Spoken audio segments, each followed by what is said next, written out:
found them hiding in the bushes behind the house a little later.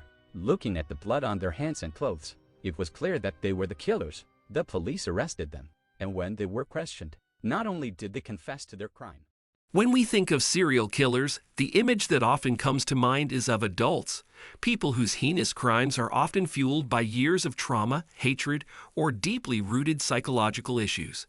But what happens when those who commit these unspeakable acts are not adults, but children or teenagers? The following cases delve into the terrifying and chilling reality of the world's youngest serial killers. Individuals whose age only makes their crimes more shocking and difficult to comprehend. Mary Bell, United Kingdom. Mary Bell's story is one of the most infamous cases of a child committing horrifying crimes. Born in 1957 in Newcastle, England, Mary grew up in a deeply troubled home. Her mother was reportedly abusive, neglectful, and possibly involved in prostitution, exposing Mary to a tumultuous childhood. This toxic upbringing is believed to have played a significant role in the dark path Mary took. At just 10 years old, Mary committed her first murder. On May 25, 1968, she lured 4-year-old Martin Brown into an abandoned house and strangled him. Several weeks later, she struck again, this time targeting 3-year-old Brian Howe. In a shocking display of brutality, Mary not only strangled Brian, but also mutilated his body with scissors, carving the letter M into his stomach.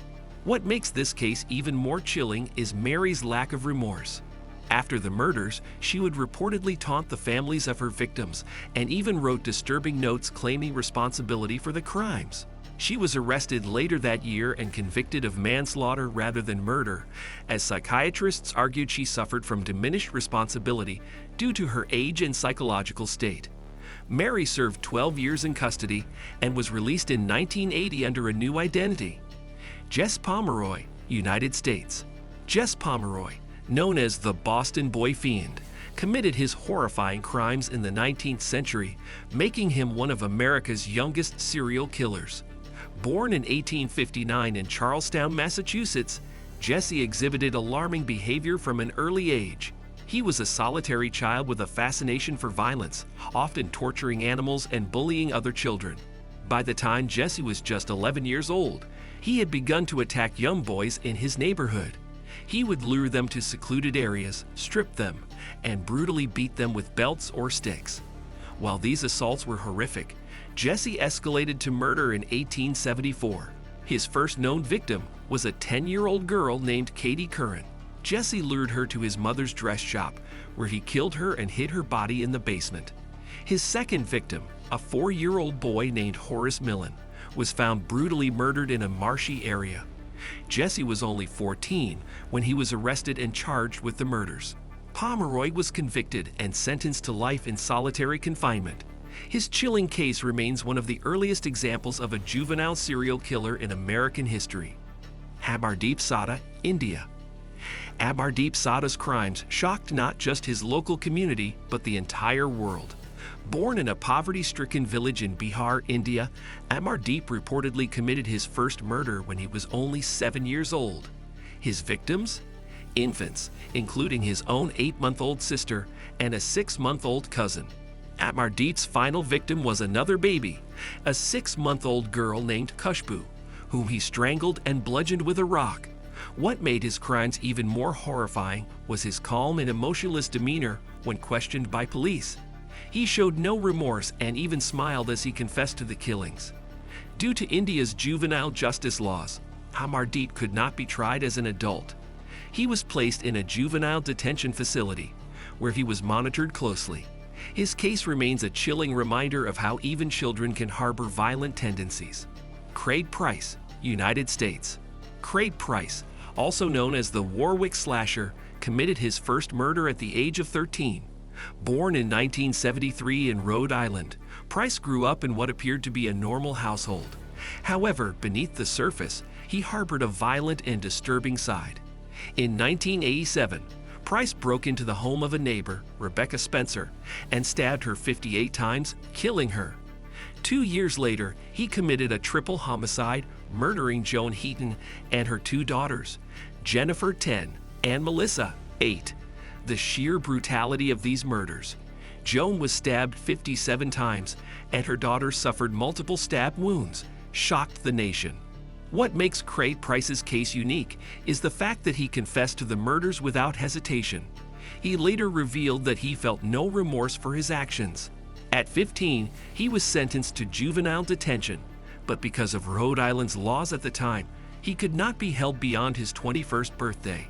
However, due to repeated violent behavior while in custody, Price has remained incarcerated for various offenses, ensuring that this dangerous individual remains behind bars. Jon Venables and Robert Thompson, United Kingdom. The murder of 2-year-old James Bulger in 1993 shocked the world, not only because of the heinous nature of the crime, but also because of the age of the perpetrators. Jon Venables and Robert Thompson were both just 10 years old when they abducted James from a shopping center in Bootle, England. The pair lured James away from his mother and led him to a nearby railway track, where they tortured and killed him. They inflicted unspeakable injuries on James before leaving his body on the tracks to be discovered. The crime was captured on CCTV, showing the two boys walking hand in hand with their young victim. Venables and Thompson were arrested shortly after and became the youngest convicted murderers in modern British history. They were sentenced to detention until the age of 18 and were later released under new identities. The case continues to evoke strong emotions in the UK, with many arguing that their release was unjust. Eric Smith, United States. Eric Smith, born in 1980, became infamous at the age of 13 when he murdered 4-year-old Derek Roby in Savannah, New York.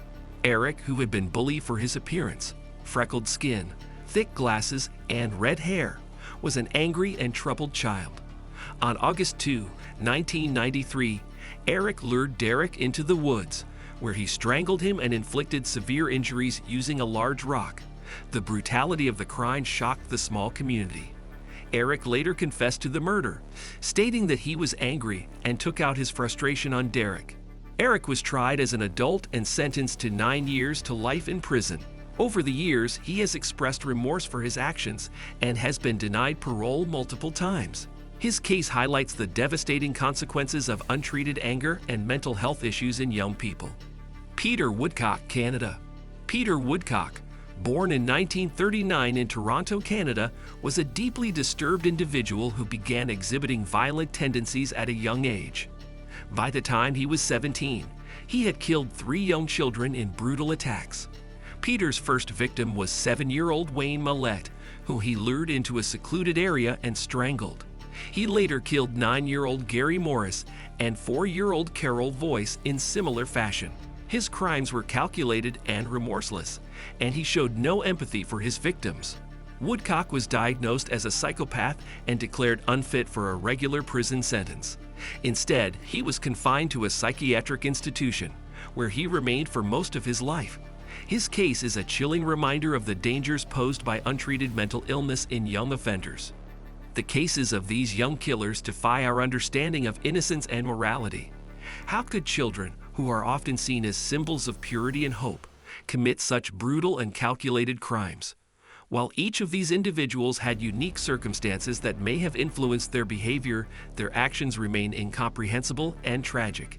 If you found this exploration into the minds of young killers as chilling as we did, don't forget to like this video, subscribe to Blood&Evidence, and hit the notification bell for more true crime stories that uncover the darkest corners of humanity. Stay safe, and remember to always question what lies beneath the surface.